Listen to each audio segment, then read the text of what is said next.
Clara sat at the small cafe table, twisting the ring on her finger as sunlight streamed through the window. Ethan had proposed 2 weeks earlier, and her life finally felt steady, safe, and full of promise. For 4 years, he had been her anchor, gentle when she doubted herself, patient when she feared repeating old mistakes, and endlessly supportive of her dreams. "You look happy," her friend teased, sliding a latte across the table. Clara smiled. "I am. I finally feel like my life is mine again." She didn't mention the shadow that still lingered, the family drama she thought she'd left behind. But deep down, Clara knew that planning a wedding would stir the ghosts of betrayal, and soon her peace would be tested. The memory of Samantha still haunted her. Years earlier, in college, Clara had trusted Mark, her first real love. They had spoken about marriage, shared secrets, built dreams of the future. Then one afternoon, Clara discovered the truth. Samantha, her own sister, had been with him behind her back. When Clara confronted her, hoping for an apology, Samantha only shrugged. "If he cheated, maybe you weren't enough for him," she said coldly. Those words cut deeper than the betrayal itself. From that moment, Clara cut Samantha out of her life. Her mother, Margaret, had brushed it off as a small quarrel between siblings. To Clara, it was a wound that had never healed. Clara tried not to dwell on the past, but the memories of Samantha's smirk still surfaced in quiet moments. Ethan noticed her silence one evening while they were cooking dinner together. "You're somewhere else," he said gently, chopping onions.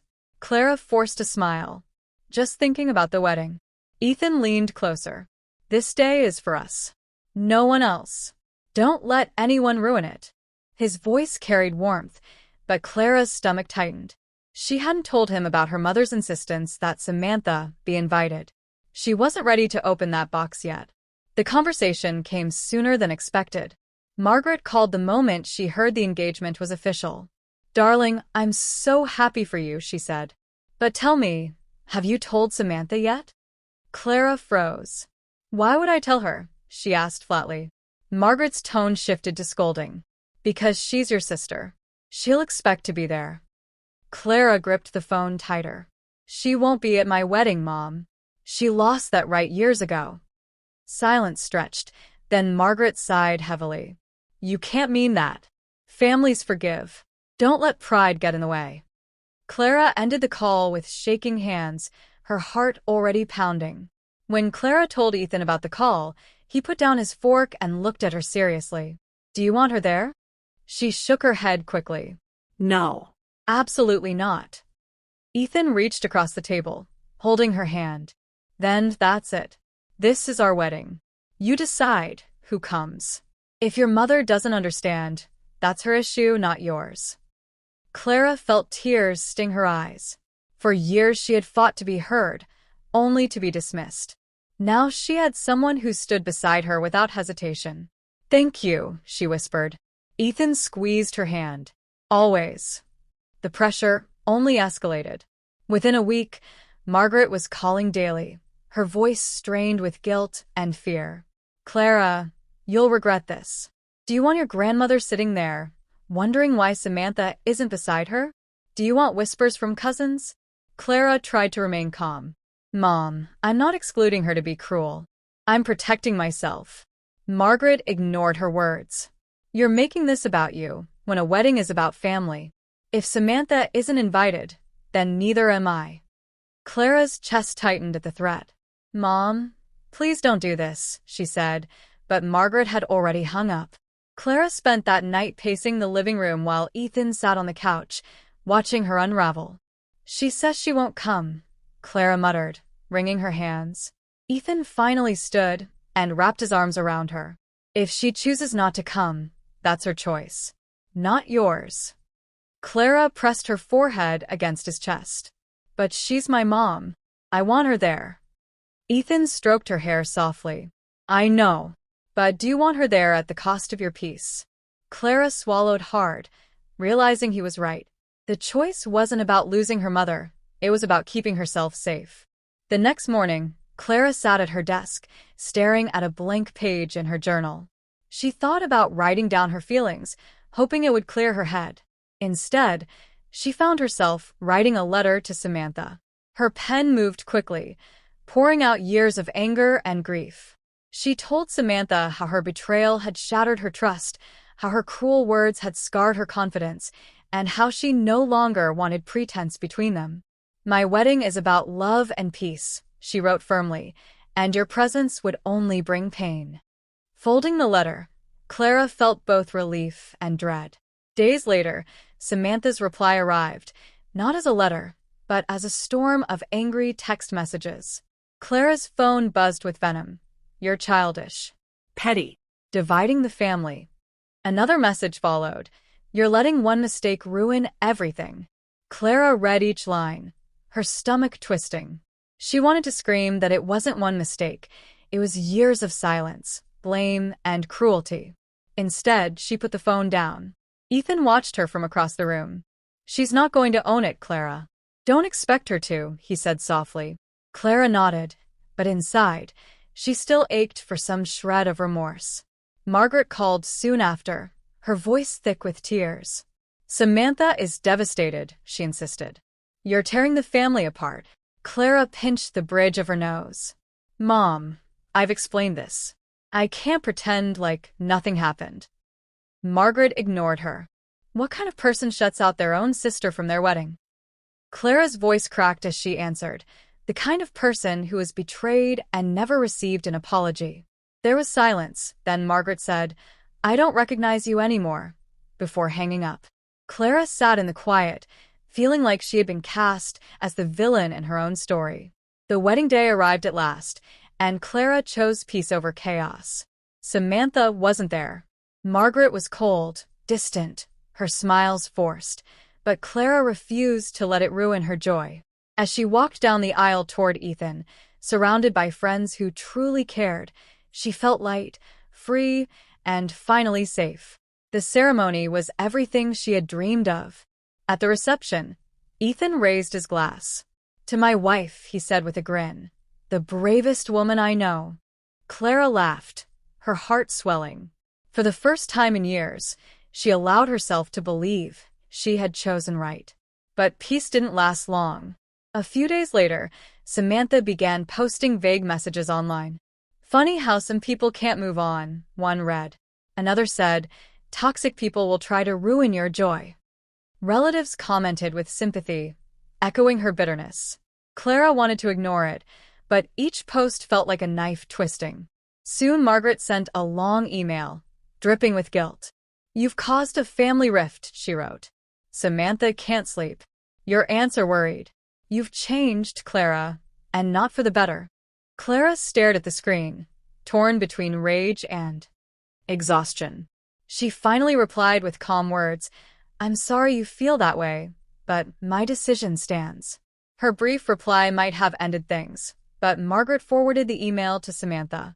Soon another letter came, full of venom.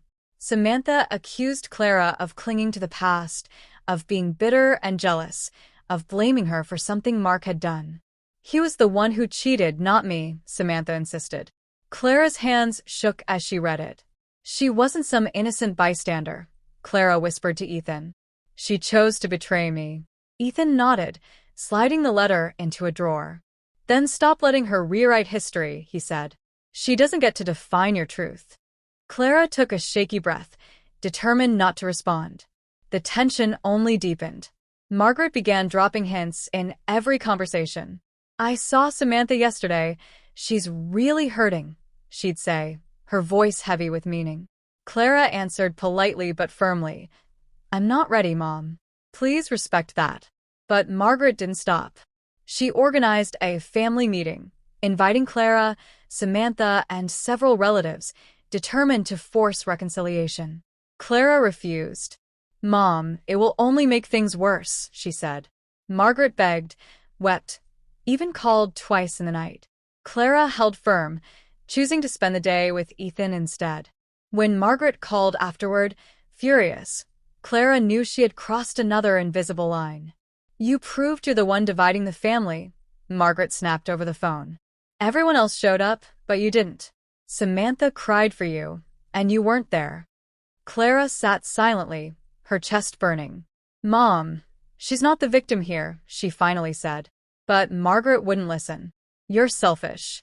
Stubborn. You're breaking my heart." After the call, Clara broke down, Ethan holding her close. "You're not selfish," he murmured. "You're protecting yourself." Clara wiped her tears, whispering, "Then why does it feel like I'm the only one who sees it that way?" She realized then the battle wasn't just against Samantha, it was against the whole family's refusal to face the truth. The days after the failed family meeting were heavy with silence. Margaret barely called, and when she did, her words dripped with disappointment. Clara found herself scrolling through Samantha's social media late at night, each vague post about toxic people and jealous women, twisting her gut. Ethan caught her one evening. "Why torture yourself?" he asked, gently taking the phone from her hands. Clara sighed. "Because it feels like she's rewriting the story, and everyone's believing her." Ethan cupped her face. "Let them. The truth is yours, not theirs." For the first time, Clara considered that maybe she didn't need anyone else to understand. Then came the package. Clara opened it on a quiet afternoon, expecting bills or catalogs. Instead, she found a photo album filled with childhood pictures, birthdays, vacations, holidays. Tucked inside was Samantha's letter. "I'm sorry for the pain I caused," it began, but quickly turned defensive. Samantha wrote of feeling overshadowed, of using Mark's attention to fill her emptiness. Clara read it twice, unsure if it was an apology or an excuse. Ethan found her staring at the album. "What are you going to do?" he asked. Clara closed it and pushed it aside. "Nothing," she said softly. "I don't owe her a response." Margaret, however, wasn't finished. She called again, voice sharp with anger. "Samantha's trying, and you're shutting her out. Families don't abandon each other." Clara's patience cracked. "Families don't betray each other either," she snapped. "Mom, I've told you, I won't be forced into forgiving someone who's never truly apologized." Margaret tried to argue, but Clara cut her off. "If you keep pushing, I'll have to step away from you too." The words felt brutal, but freeing. For once, Clara wasn't pleading to be heard. She was setting the line herself. The breaking point came when Samantha posted a cruel message online. "It's sad when some people can't let go of grudges. Maybe they're still hung up on what they lost." Clara read it in disbelief. Ethan shook his head. "Block her. Stop giving her access to you."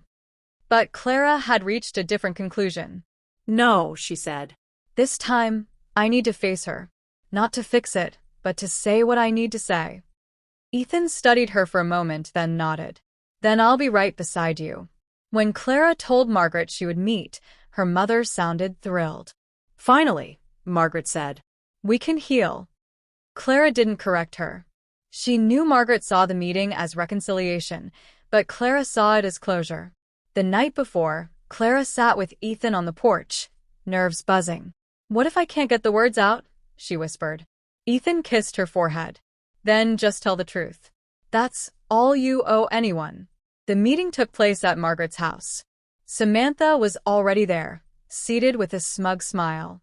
"I'm glad you came," she said quickly. "It's about time you stopped dragging this out." Clara stayed calm, her hands folded in her lap. "This isn't about dragging it out. It's about what you did, and what you've never owned." Samantha rolled her eyes. "You're still hung up on Mark. He was the one who cheated. Not me." Clara's voice stayed steady. "You chose to betray me, Samantha. You chose to hurt me. And you've never once apologized without excuses." Margaret tried to step in. "Girls, please. This is about family, about moving forward." Clara turned to her mother, her voice breaking. "Mom, you've never respected my pain. You've minimized it, pushed me to pretend, and made me the villain when I only wanted peace." Margaret looked startled, but Clara pressed on.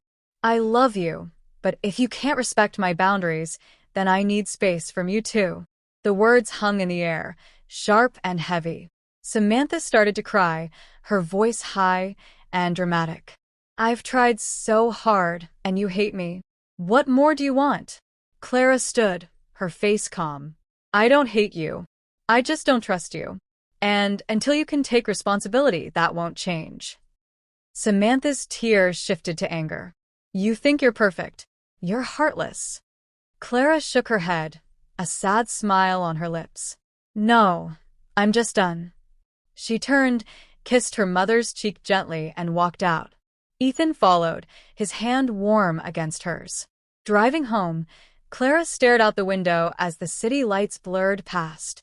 For the first time, she felt something close to freedom. Do you regret it? Ethan asked quietly. Clara shook her head. No. I said what I needed to say. I can't change them, but I can protect myself. Ethan squeezed her hand. Then you won. Clara let out a shaky laugh. It doesn't feel like winning. It feels like letting go. She leaned back, letting the weight she'd carried for years slip off her shoulders. In the weeks that followed, Clara blocked Samantha's messages and stepped back from family gatherings. Margaret remained distant, torn between her daughters, but Clara no longer begged for understanding. She poured her energy into her marriage, her friends, and the life she and Ethan were building.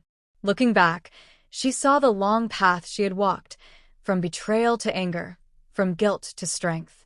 She had learned that forgiveness could not be forced, and boundaries were not cruelty, but survival. She no longer felt like the villain of her family's story. She was simply a woman choosing her peace. And that, she realized, was the truest form of love she could give herself.